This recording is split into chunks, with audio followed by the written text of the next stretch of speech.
Are there any public comments? We have no one signed it. All right, we'll close the public comment section. Minutes, consideration of an action on the minutes of September 18th, 2024 meeting. Motion to approve. Second. All in favor? Minutes approved. We'll now move on to the public hearing. Receive and hear all persons desire to be heard on the Sugarland 4B Corporation Resolution Number SLB R-24-19. The resolution of the Board of Directors of the Sugarland 4B Corporation approving a request by the City of Sugarland on parks and recreation projects at the Imperial Park Recreation Center, Brazos River Park, and Imperial Park.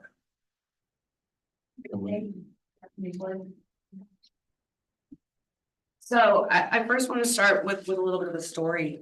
So I was in the private sector as a landscape architect, and we designed parks and put out parks, and we developed the park, built the park, and left. One of the coolest things about working in the public sector is that we get to not only see the park from start to finish, but we get to work on the evolution of the park, right? Like it changes throughout the year from when we build it to how it moves on. One of the first projects I worked when I started here in 2006 was Sugarland Memorial Park. And I left because Fungland recently in an FY memo or something put that it was old. And I'm like, it's not old, it's brand new. It's remind me that it's almost 20 years old, right? So that's fine. I'm okay with it. So what I'm getting to is like we build these parks, but they're never done. The parks aren't ever done. So we're constantly looking at the parks. Trends change. Pickleball, right? Pickleball 5 years ago wasn't a thing, it is now. So we're constantly looking at these things. How can we make these parks more relevant for our folks, for the changing times, for all of those things? So I just put up sort of some of those target areas, some of the things that we're looking for. We're really looking at our community parks and how can we redevelop them to make sure that they're relevant, right?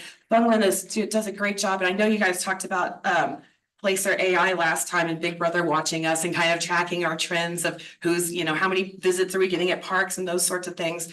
Fungland is always looking at those trends and she's like, hey, visits to this park are down. Like, what can we do to this park to increase that visitation? And through surveys and those sorts of things. And it's why we do a parks master plan every about 10 years, right? Because, things change. Pickleball's a thing. Dog parks weren't a thing when we did our master plan, a few years ago when Memorial Park was built, and it is a thing now. So we're constantly evolving and changing. And you can see Imperial Park, we in Sugarland 4B funded that last phase back in 2002. So it's been a little while, and you'll see some of these 2008 from Memorial Park, 2011 our Imperial Park Recreation Center, and Brazos River Park was our newest one, of course. Completed in 2023. So constantly looking at these things, addressing citizen comments. As soon as we built the playground in 2023 at Brazos River Park, if you look back at our Facebook, it was immediate. We need shade. Where's the shade? We need shade, right? So we're not perfect. We may not always get it the first time. We may not have the budget the first time around when we do things. So always looking, always trying to improve. So that's why redevelopment of these parks and of our things are essential, right? We're trying to serve our population. Our main goal in the Parks and Recreation Department is to serve the needs of the community. That's what we're here for. That's what the community pays us for, right? That's why we're here.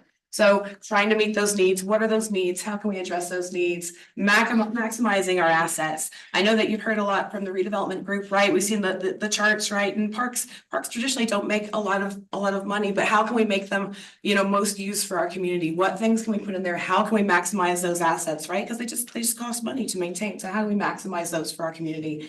And then of course, fostering engagement. Our neighbors, we're working really hard to get our neighbors to know each other, places to meet. We're trying to be placemakers. How do we get our community to be more engaged? Is it by creating those shade structures they want? Is it creating a fitness place for them to gather? What is it? How do we make our neighborhood? How do we make it more connected? So those are some of the things that are really important to us in Parks and Recreation and why we're here visiting with you today. Just to recall, we last visited with y'all in May and y'all approved a resolution for $775,000. And these are those projects that y'all approved in that resolution. And we've been working really hard on that. I know it's been 6 months or so. We've been working really hard on them.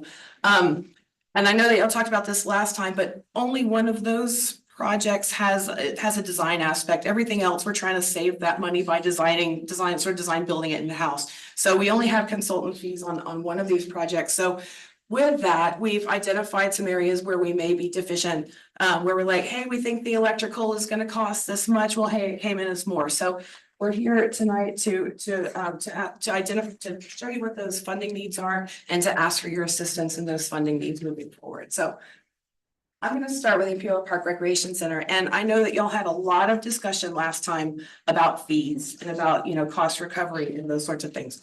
I want to let y'all know that we are working on, it's a financial sustainability study, but we'll just call it a fee study, right? So we are working on kind of right sizing that and looking at everything that we offer and what percentage are we okay with subsidizing these fees, right? So I know that you heard last time that we charge $12-ish a year for these things. I mean, that's gonna go up. It has to go up. We're looking at what that can be. So I just want to reassure y'all, first of all, that we are in process. We're in progress of doing that.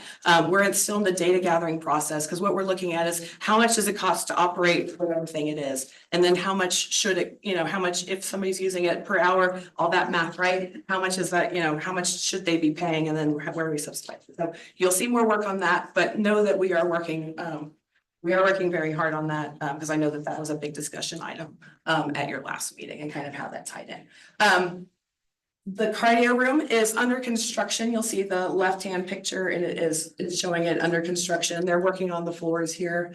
And it should be done before the end of the year, probably sooner than that, probably just a few weeks, right, to get that done. So we're excited about that. We ran into some not issues, right? We can solve everything, but the cost of the electrical was higher than we anticipated, kind of in our initial costs, and the cost of the fans. We want to keep everybody cool. That ended up being a little bit more than we anticipated. So we have a request of about $15,589 to complete this project here. The next one, and I know y'all talked a lot about this last time too, was this outdoor recreation space. When we brought the cost to y'all, we weren't anticipating needing additional cushioning under the surface. This structure is about 15 feet tall. And so like a piece of playground equipment, you have to account for the squishiness, right, of the surface below it. If you fell off, whatever happens, if you fall off, it has to be cushioned so that you're not seriously hurt. I bet, you'll probably, lose something at least, but not be seriously hurt. So that's accounting for a lot of this cost overrun. In addition, in the initial proposal we brought to you, I think we had one shade structure and we were proposing 2 shade structures. So approved in May was $236,500. The expected cost is $451,361. So the funding request is $214,861 for this. And I wanted to put this in a little bit of a perspective because I know that dollar amount looks like a lot. So I wanted to kind of talk through this a little bit. I've priced solar panels for my house.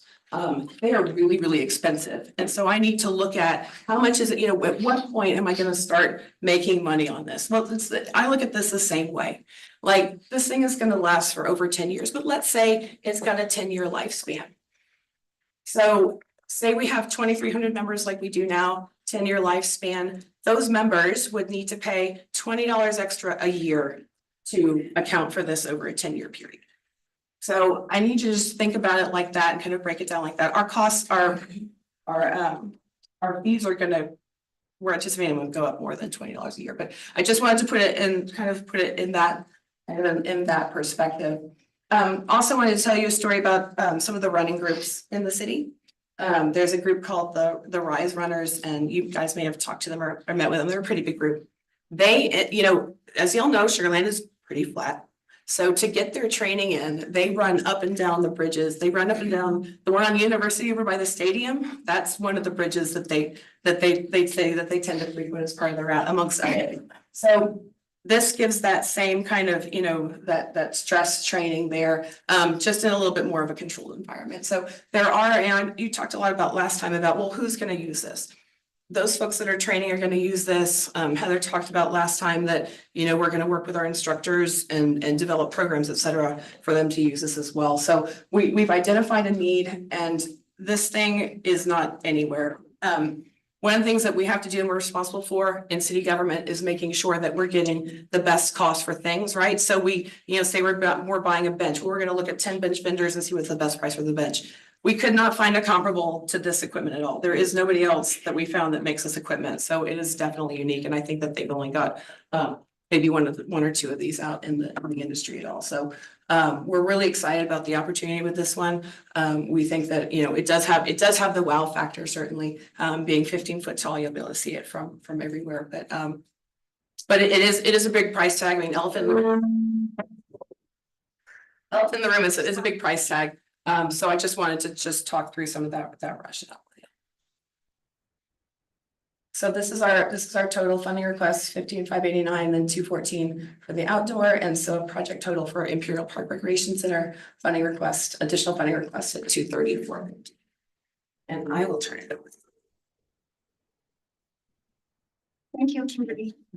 So Kimberly just summarized one of the 5 quick win projects, and then I'm going to go through the rest of this. The rest of the projects, the other 4 projects are running shade structures. The budget was $190,000. So we looked at quite a few design options for the playground shade options, and with the vendor. One option would be, you know, there are some the 4 zones around the play equipment. So one option is to buy some of the prefabricated shade structure and you install them in the outside of the 4 zones. That would be the option 1. We're looking at 2,330 square foot of shade coverage for about $186,500. That would be the budget.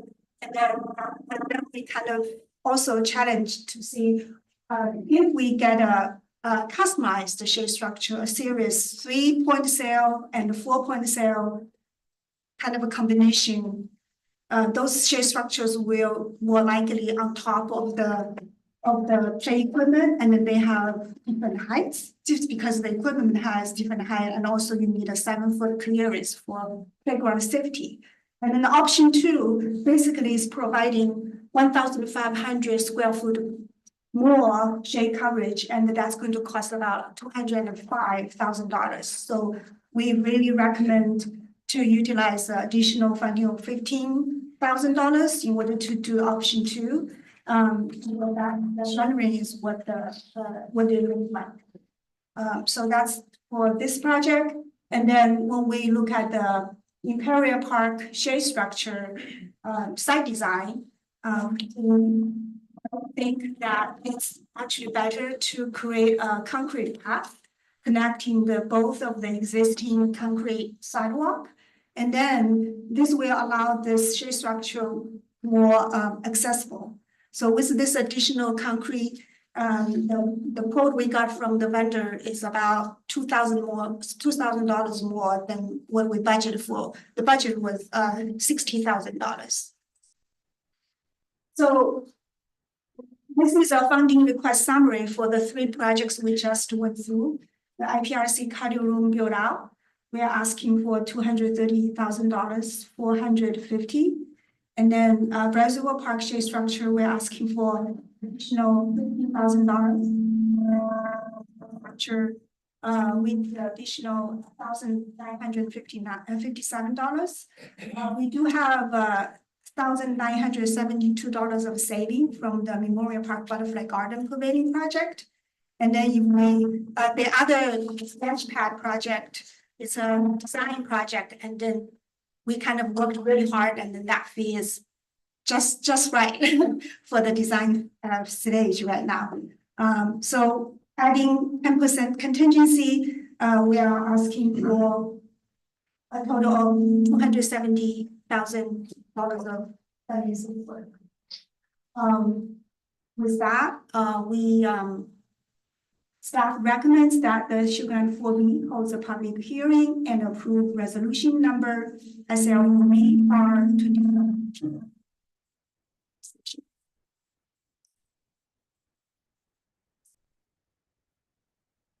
expenditures.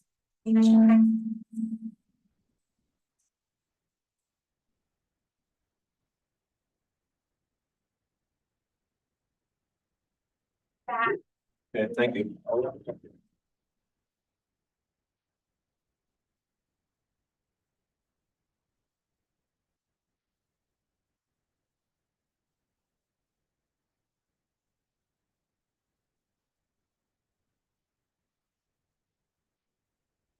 That's a new problem.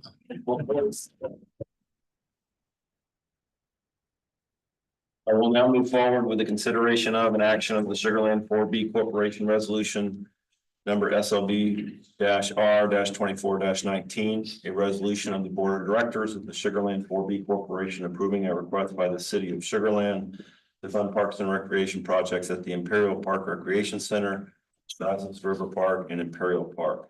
So it's open to board discussion. Any questions? Certainly have questions. So you'd have to go way back on slides. If you go back to the that right there. Okay. Well, you know what? Go back. I'm sorry. So this is the park that has a very low membership. You said you're working on improving the membership Yes. fees. Yes. And that fee could cover this additional or no, or? So our consultant has been given all of the data, including what these are costing as factors that. Cause that was 6 months ago.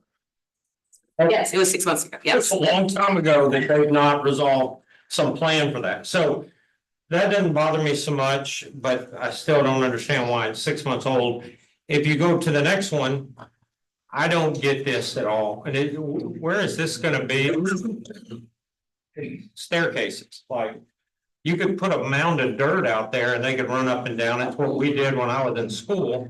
And I'm wondering where this will be and how many people are expected to use this $500,000 staircase. So this is behind the recreation center, so it'll be accessed through the doors of the recreation center. Membership. So you'll be required to have a membership to use it. So it's in the back of that, you'll have to pass through the fitness room to get to it. So you will be required to have a membership to use it. So if it didn't have the double staircase, would it be considerably less? I don't get the project. Yes, so if we didn't have this particular piece of equipment, we wouldn't need to attenuate the fall surface, and we could look at other options that would be in budget. Okay. How, like the usage of this thing, I'm trying to think of the triathletes, the Iron men and women that I know, and they might, but is your average member of this thing gonna use this staircase? So calisthenics, what they call calisthenics, which is using your body weight to exercise, has become a lot more popular in the last 5 years, especially since COVID and some of those times. So you're finding that these types of equipment, instead of somebody being on the treadmill or using that gym inside, these things are becoming a lot more popular. And so it's keeping up with those trends and those needs of that. I did some Placer AI data on, because same question, right? Like, who's gonna use this, right? You know, so I looked at some Placer AI data on not this one with the staircase, but some of their other installations to see kind of, you know, how many people, and it was probably about, I think it was 500 people a week, or 500 visits a week to a similar piece of equipment. 500 people a week. 500 visits a week, so you could be the same person visiting 500 times. So, right, so. The same 8 people. Right, you know, I Yeah. can't tell, unfortunately, I can't tell. And I would feel a lot more comfortable, you know, in support of this if I knew there was some membership, you know, improvement to help compensate all this. Because these dollars could be used like some other ones in a moment. I don't get this one. Would you jump one more? Keep going, I'm sorry, the shade, keep going, oh, that one's it, I'm sorry. Awesome idea, love this one, love option 2. I sit out there with moms and kids and we have the walks and everything. Option 2 is fabulous. I just don't get that outdoor staircase thing, so. I understand. I'm gonna piggyback on what he said, because I agree wholeheartedly with him. We're looking at spending a lot of money on a targeted demographic that we can't really substantiate at this point. I mean, we don't know who's gonna use it. We don't know how we're gonna get them to pay for that amount of money. And that's a lot of money. I mean, can you go back to the Imperial? You know, I love that park. And no, the other one, the Imperial Park. One more. By the way. Oh, sorry, wrong one. There you Okay, go. so that pavilion is not what we all had in mind for that park, and you know, you know how I feel about that. I mean, the board has been trying so hard to get a substantial pavilion there, to host tournaments, and they want a fire pit. They want a substantial fire pit. They want bigger tables. When we have college teams coming out there, they want to have them have a place to be out there. That's a good start. But when you have that, you are monetizing that park by bringing people in to the city to stay, to play, to do things. That's a moneymaker if it's done right. That's a small start. I would rather spend more money on that to make it substantial, to bring in teams to stay and play and eat and do whatever. I think the money is in the wrong spot. I mean, and you can talk to the board. They also have sponsors to pay for that. And I don't know why we aren't using their money. I mean, they do. They've already said that. We haven't been approached with a proposal for them to sponsor this pavilion. Okay, I've turned that into the city. So Randy, their board is waiting. So they have people who will pay part of this and put in the barbecue pits and help you pay for that. So those are some of the things I think we need to look at as options, but spend that much money on a staircase. I would, can we do it? Can we retrofit it if we see the need for it? It would take moving around some equipment, but nothing's impossible, right? So are you thinking that if we build it, they will come? Yeah, yes, we'll program it certainly as well. That'd be something that we are programming where we have classes out there, classes that people pay for, to have out there, training classes, as well as engaging with folks that already do classes and training, personal training. I mean, just understanding fitness now, the trend of fitness is not cardio, it is calisthenics, and it's not so much movement and cardio and all the equipment. It's more body-based. So I see that and I don't understand. I wasn't here. I apologize. So I don't know why we're going to cardio now and spending money on cardio machines when that's not the trend in fitness right now. So I have a lot of questions on that. I'm not a fan of spending that much money on something we haven't substantiated yet. But my 2 cents. I just had a follow-up question. Can you go back one? Will those cover the picnic tables, the shade? No, sir. We wish we had a budget to cover the picnic tables.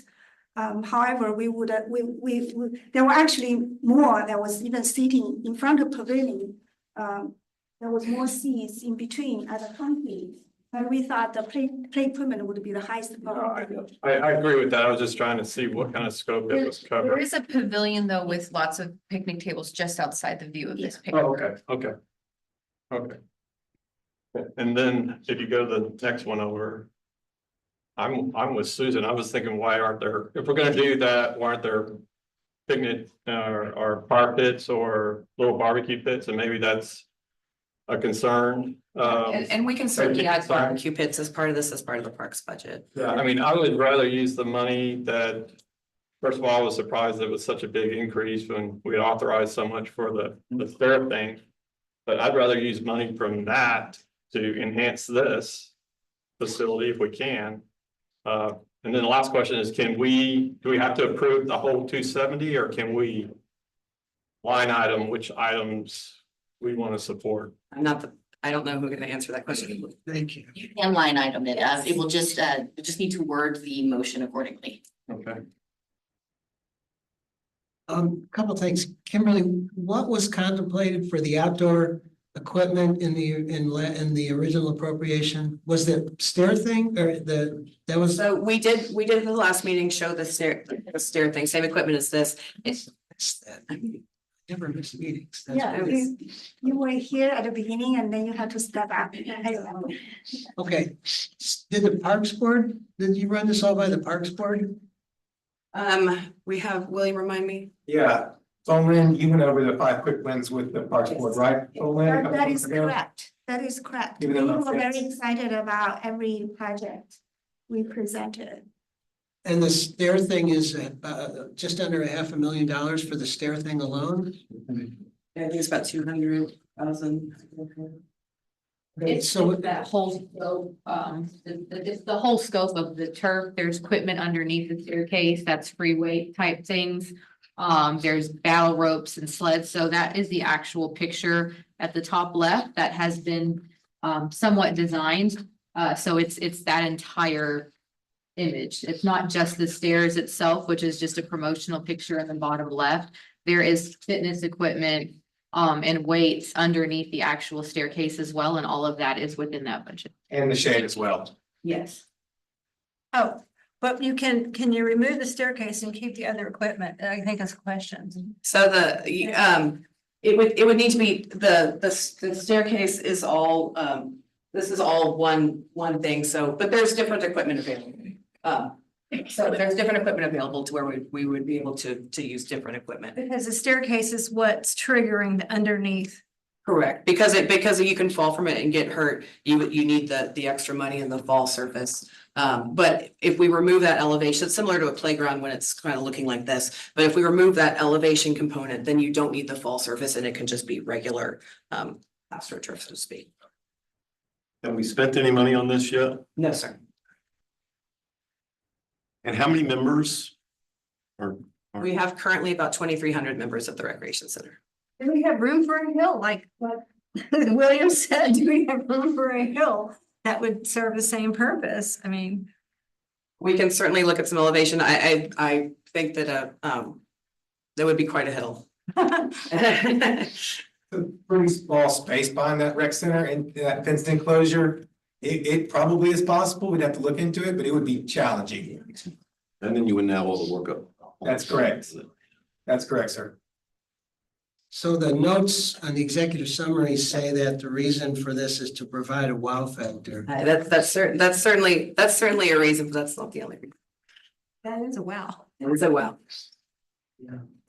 I mean, I think it's great if it's used, and people pay for it.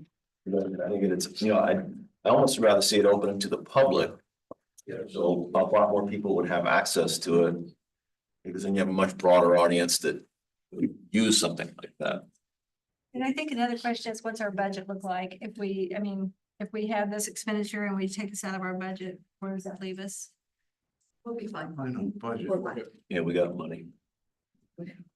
You know, if 2,300 members, you double it, the fees are still inconsequential to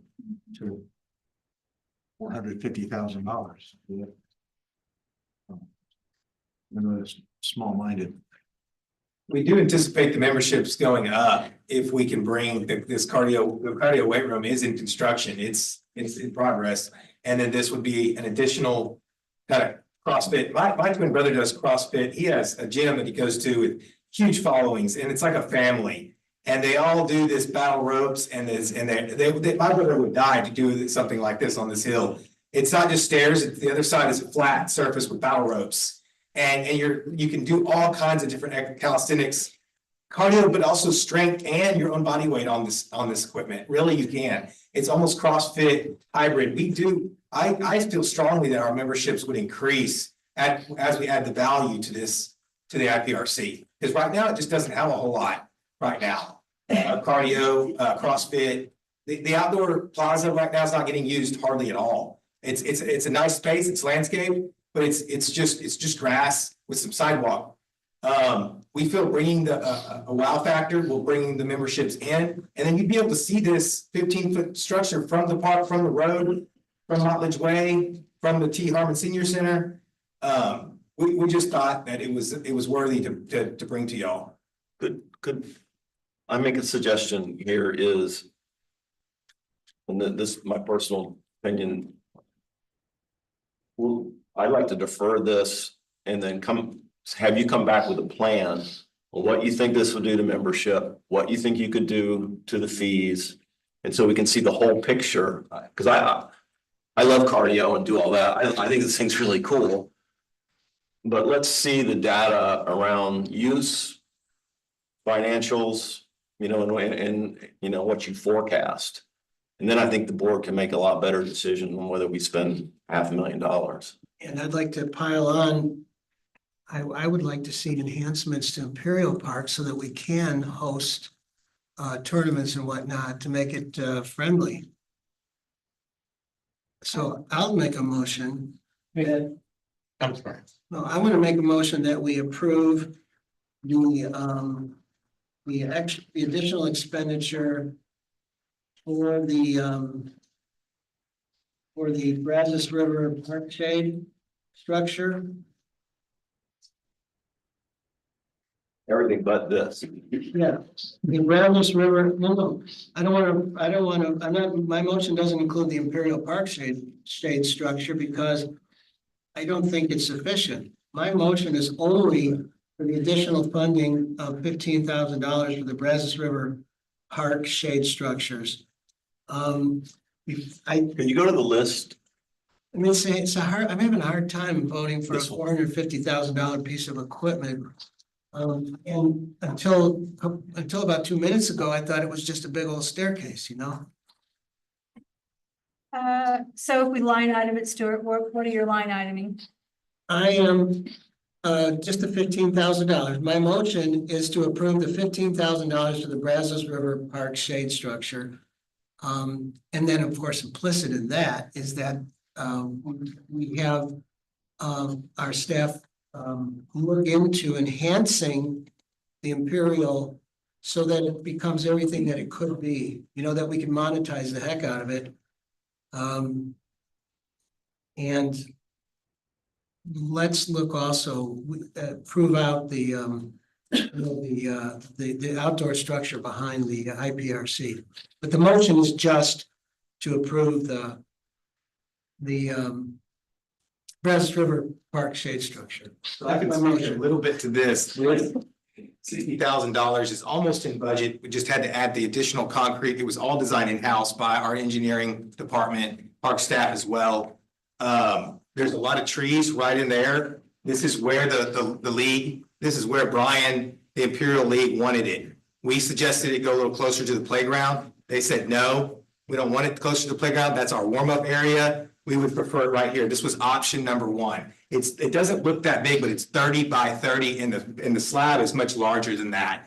It's like 35 by 35 with connecting sidewalks. When you look at it on the site, it really lays out really well in that space.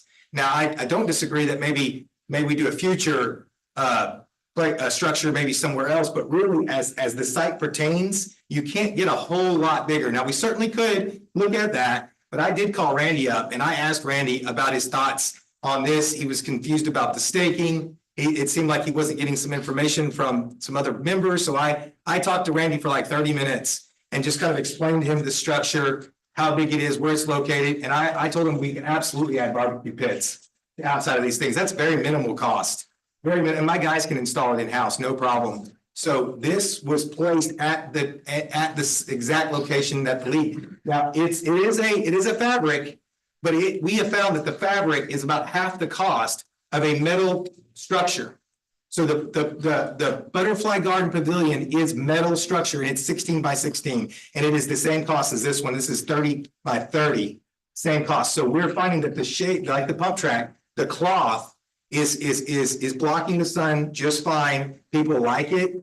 Maybe it doesn't protect as much from the rain, but you're really not going to be at a park when it's raining anyways. And so we found this is a lot of value for our dollar going to this type of structure, and it does fit the space. So we did spend a lot of time looking at this. Okay, well, will constructing this, will this be in the way of some longer term improvements? This will not foreclose. Okay, well then I amend my motion to include Perfect. the Imperial Park shade structure.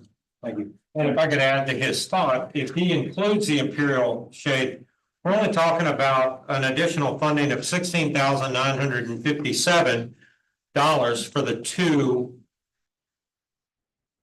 It's just the first one. And if I may, while you're standing here, going back to the outdoor deal earlier, and I want you to know I'm not a stair guy and I'm not even a pickleball guy. But I mean, pickleball is like the freak game, right? Everybody wants to play it. And you put pickleball out there for the members. I don't have any idea. I just think It doesn't fit. there would be a very select people, and I know a few, that would just be giddy and blah, blah, blah, do that. But considering their membership is like nothing, almost, not really nothing, but it's very, very low. If you had come back and said, hey, their membership is going from X to Y, I'd be like, okay, well, let's help them achieve that value for the Y membership. But right now, they're going to get a lot and they're going to still be at paying X without us knowing otherwise. That's why I'm uncomfortable with that one, but I certainly would like to see the recommendation add the Imperial Park shade structure to show movement and advance something. Okay. That's me. Well, and please come back to us, with a more comprehensive view of that staircase and the membership and the cost and the recoup on membership fees. Can I, Maybe a great thing. yeah, can I second his? Because that's on the table, I believe. Can he repeat? Since Yeah, there's been so much discussion, if you could please repeat it before the second.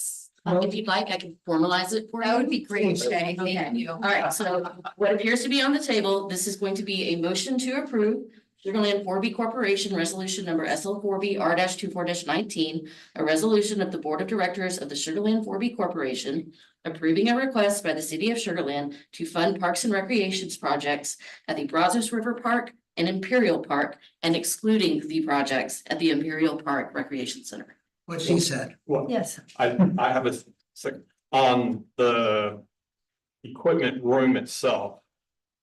What do y'all need to finish that so it can be used? Do y'all need anything or is that done? $15,589. We need to. And what does that do? That takes care of the electrical? Yeah.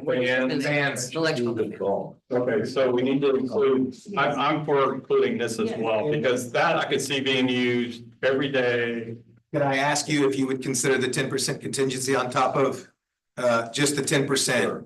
On top of what the amount you're gonna approve, just in case there's a picnic table increase, a shipping cost that since we have really no consultants really on board. That's fair, and could I ask if it's not needed, that it be looked at for putting barbecue pits at the? The answer to that is yes. That won't be in the motion though. Okay. That's what she The answer to that is yes. time. Including this. Yes, so it's going to be a motion to approve resolution number SL4B R-24-19. Approving a request to fund parks and recreations projects at the Imperial Park Recreation Center, Brazos River Park, and Imperial Park, but excluding the staircase project at the Imperial Park Recreation Center and allowing for a 10% contingency for the approved projects. So moved. Second. Did that include your contingency? I could. Yes, it did. Yes, yes, sir. All in favor? Motion passed. All right, we'll move on. Thank you very much. Thank you. Tough crowd. All right, we'll review up with a discussion on an update of the Civic Arts Division and strategic priorities for the fiscal year 2024 projects and proposed fiscal year 2025 projects.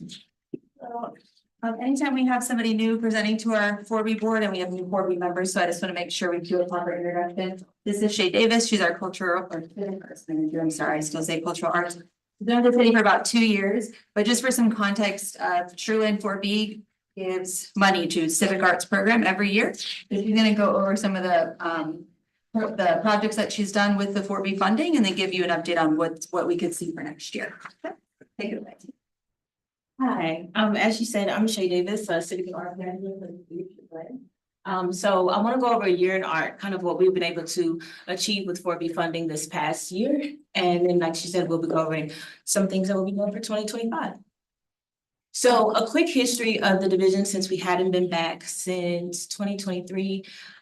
We initially were underneath economic development, and then we were restationed into the environmental neighborhood services.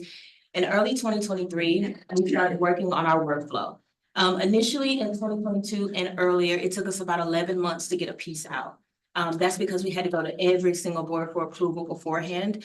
Now we don't do all of that. We kind of go to the directors for approval. We do selection committee, we go to parks board, and then we come back and review everything that we've accomplished. That's allowed us a really, really short window as to putting art out, which has gone down from 11 months to about 90 days. So why did we change the name to Civic Arts? Initially, cultural arts was something that was directed towards a lot of cultural activities, but Civic Arts talks about engagement. It talks about activating the community, and before we put out art, having discussions with the community to make sure this is something they not only wanted, but were willing to accept into their neighborhood so that they can maintain. Studies show that any art that's placed in a neighborhood that has not gone through the community beforehand is highly vandalized, it's not accepted, and unfortunately, they do come to council a lot to complain about those things. So in February 2024, we did develop our Facebook and our Instagram. And then at that same time, environmental and neighborhood services would combine with public works. And that's been really great for us because a lot of our stuff needs a lot of assistance with concrete pouring, with making sure that we have electricity or whatever the case may be. So it's been a really, really good relationship with public works since we've been moved there. So this is our staff currently. Herc Meyer is our interim public works director. Nicole Solis is the assistant director of neighborhood services. I'm the civic arts manager, and then we have Ebony McFarland, who's our coordinator. So this is a little review of what we've been able to accomplish. Fire Station 3. This piece was done by Richard Herzog. He's an incredible installer, and he does mostly fire and EMS installations all over the world. This piece took us 3 days to get up and installed and put on the wall, and then we did our ribbon cutting. A lot of you were there for that. So this is one of the first pieces that was done after I was at the civic company. Eldridge Park, these are the beginning of our functional art benches. This one is out on Eldridge Park. This is by Elizabeth Akamatsu. One of the coolest parts about this piece is the reflections from the statues that you can see on the sidewalk next to it. The Brazos River Park Functional Bench Art Series. These are by Carol May, and you can see these out by the hiking trails in Brazos River. The Oyster Creek Park benches, these are some of my favorite. These are Bluebells here, and then Lunaria, and you can see these surrounding the lake out in Oyster Creek Park. We were able to put 2 pieces in the Smart Financial Center around 33,500. We had 2 different artists. This was by Floyd Mendoza, and this was by Sylvia Blanco. T.E. Harmon, that was 42,000. It was completed by Devonna Stimson. This piece took 22 days to create, and it's 80% hand painted. We actually just finished this like a week ago. This is out on Sugarland Little League, and it was a big competition that we had. So we had a ton of graffiti murals that were submitted by quite a few artists that are local. And in less than 5 days, we had over 2,000 votes on these. And then they went up this last week, and they are located there now. Right now, we are actually generating signage for all of the pieces that have been installed. So that's another 4B expense that we've been able to take care of and make sure that everybody has reactive messaging around the pieces that are in the city. So to close out the year, as you've seen, we just finished the Connex containers out in front of Sugarland Little League. We are now working on our little magical libraries. These libraries are to replace the mental health libraries that were put out during COVID. Right now, those libraries are poorly maintained and some of them are completely destroyed. So we have charted those libraries and we're going to turn them into actual book containing libraries. They've been painted by an array of artists, and they're going to be maintained by littlelibraries.org. So we've kind of outsourced the work on that one so they don't get broken again. We are working on a mural in Mayfield Park to kind of collaborate with those residents and honor the work that they've done since the establishment of the city. And then we have our traffic boxes that are running out again. They are all designed by Fort Bend ISD teachers. So what we're looking for 2025.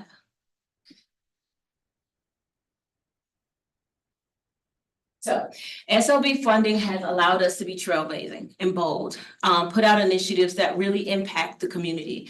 That has allowed us to harness the economic power of art by bringing people down who just want to take a picture by our mural and then have lunch in our city. And then they've allowed us to strengthen our community by civic engagement. 100% the liaison groups that we have in Mayfield Park, the conversations that we had at Summer of Sound, the artists that we've been able to bring down for our murals have allowed us to really reach out in a different format to our citizens and let them know that we're here, we're listening, and we'd like to take activations in a variety of ways, including artistically. So what we're planning on doing in 2025 is continuing our functional art series. What can art do? What problems can it solve? How can it add function and beauty to space? This is something we really want to lean into in 2025. We've speaking with Hi Bi Kozo. These are artists that are located in Dubai, but they have pieces all over the United States and internationally at home. This is two pieces that we like to put out front of Smart Financial Center to replace the big piece that was put there in 2016. Right now, there's a piece called Around the World. It's Black. It's on lease from Museum of Fine Arts. That piece is worth $40,000 and we are currently leasing it for $68,000 a year and have been since 2016. I would like to decommission that piece and replace it with these. Yes. Those pieces look stunning by day or night. We'd like to do more large-scale murals. We would like to partner with businesses around the city to talk to them about how we can enhance their businesses by making sure there are places that people can come and congregate. We're going to be collaborating with Stormwater to do inlets. These inlets are mostly designed to let people know what you put down the drain affects your water consumption, affects what you put into your mouth, and actually bringing attention to that with artist collaboration and with messaging around that lets people know how important it is to pay attention to what you're doing in the city in which you live. And our biggest focus is going to be on collaborating with different departments on bringing third spaces to the city. Redevelopment is huge. So how can we use art to create spaces where people gather? So right now we're working with Build Better Blocks to redevelop an area that is completely vacant. Activate the area for about 6 months and paint the ground, put out new things and allow people to come there and congregate and see how that affects the city as a whole. And then we also want to work on a lot of transformative infrastructure art, anything from Highway 6 underpass and more. How can we add industrial lighting? How can we add murals to places that allow people to walk by and feel like the city's being cared for? And that's what I have for you guys today. Are you excited? Yes. Shay, you forgot about a recognition that we received about a month ago. Yes, yes. So I didn't forget, we pay for that with general funds, so. The music city? Yes, I left it out because unfortunately 4B funds doesn't cover that, but yes, we were able to accomplish the music friendly certification. And we actually start our first meetings next month. And that's gonna bring a lot of attention to Sugarland as far as music development and our economic power in our entertainment industry in the city. Good job. Prior to becoming a council member, I saw very little value in what you just presented. I mean, straight up, I think I was the average, not Joe, average William. Joe's above average. And make sure he knows I said that. I was the average William. I didn't get it. I've now traveled all over the United States and I've seen the value of what you just presented.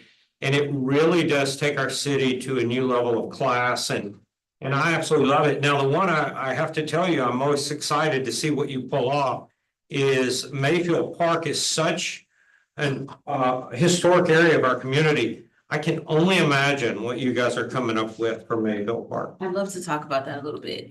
So one of the cool things I've been able to do, I don't know if you guys know, but I have my MBA in data analytics from UT.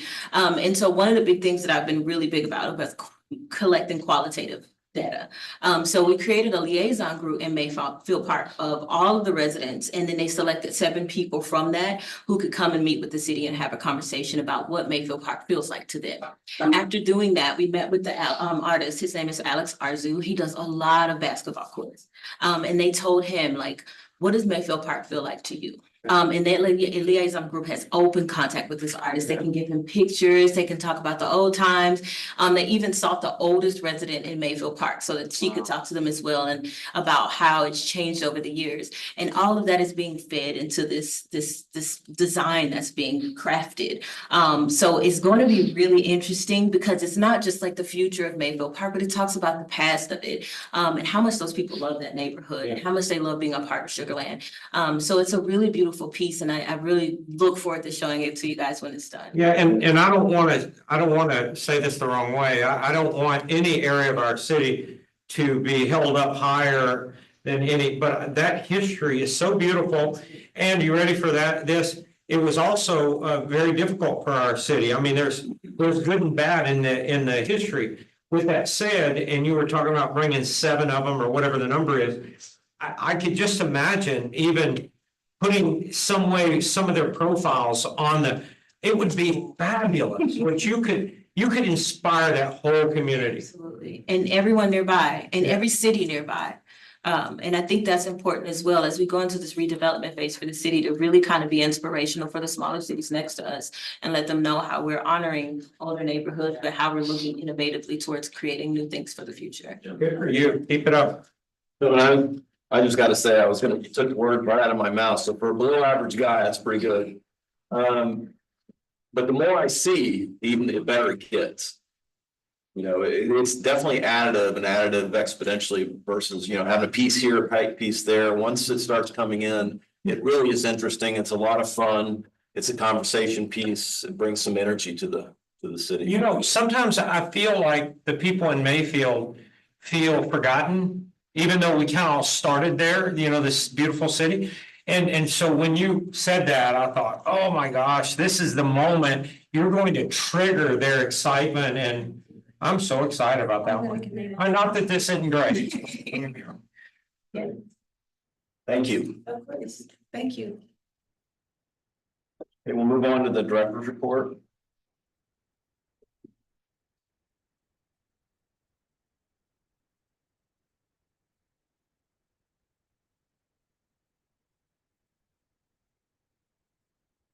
All right, good afternoon. So before I get into the different division department updates, so I don't forget, wanted to mention that we will have a new 4B member next month. Mary Ryder was appointed last night to City Council, and so she will be joining the 4B board in December, and so we'll be giving her orientation, but just wanted to mention that, and then we'll welcome her at the next meeting that we She have. makes all of us look like idiots. Okay, all right, so here's some updates I wanted to share. So in business development, always a lot happening.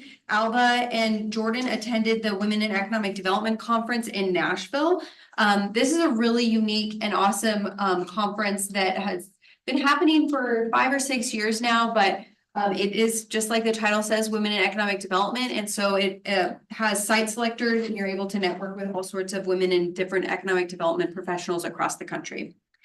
Jennifer and Chandler attended Yokogawa's Why Now conference is maybe how you say it. All right, great. Yokogawa is located in our Sugarland Business Park, and some of the topics that were discussed were life sciences, energy, and more. They are they're one of our companies that is very, their mindset around innovation and changing. And so that's kind of one of the things their CEO always talks about.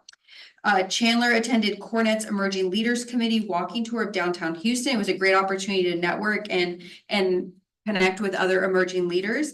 And then finally, you might have seen the announcement yesterday, but the Sugarland Development Corporation approved a 3-year agreement with Plug and Play to launch their flagship location for the greater Houston area here in Sugarland.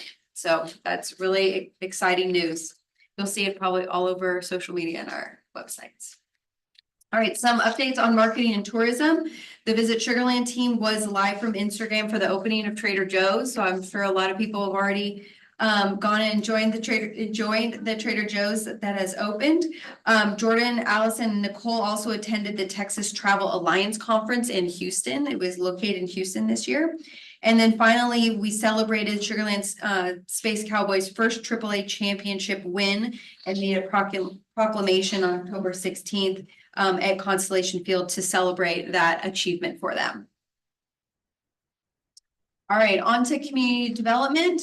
So Great Homes has closed we closed the applications for 2024. It will reopen in 2025. There's currently 121 projects that were given their pre-approval. We say pre-approval because they still need to finish their project and then come back with all and request all their reimbursements. But $2.1 million in total project costs is what has been approved, with $302,000 in the city funds that were committed. You may remember that we did extend this program due to Beryl. So we were going to close it at the end of July, but when Beryl occurred, we did extend it a little bit further. Jessica Hubble graduated from the OU Economic Development Institute. And so this has been a really big achievement. Takes a lot of time commitment and away from your family to do this. 117 hours of coursework over 3 years. Some of the topics are workforce development, credit analysis, which is a very intense class. I could say that since I took that one, managing economic development organizations and community development, and a lot more. And so this is a big achievement. So congratulations to Jessica for that. And then myself, Ruth, Kareem, and Ethan, we attended the 2024 Texas American Planning Association Conference in Allen. It was a great opportunity for a lot of things. One, the conference has mobile tours, so you get to go out and see projects and talk to planners or developers or how they made these projects happen. What were some of the challenges that they had? But also Kareem and Ruth gave a presentation with the city of Arlington's director of planning about Sugar Land's redevelopment journey and some of the similarities that we have between our two cities because of kind of both of them hitting that age in our growth. And then finally, our fund grant funding. Remember, this is up to $75,000 available for neighborhoods. It is open and it will close at the end of this month. And so we're receiving those applications now, and we'll be bringing those forward in the next few months for the board's consideration. And that, and then just really quick, this new territory picture right here, this is one of the completed fund grant projects from last year. So they renovated a park and their playground for older children, so for the teenagers. So it's some place for them to go so that they're not taking space on the playground that all the 5-year-olds are playing on. So I thought this was a great addition to their community. So just as an example, and we'll be excited to bring forward some of those projects for the next year. And that is all we have. So thank you very much. And we will see you in December. Motions for adjournment? Yes. Second. Meeting adjourned.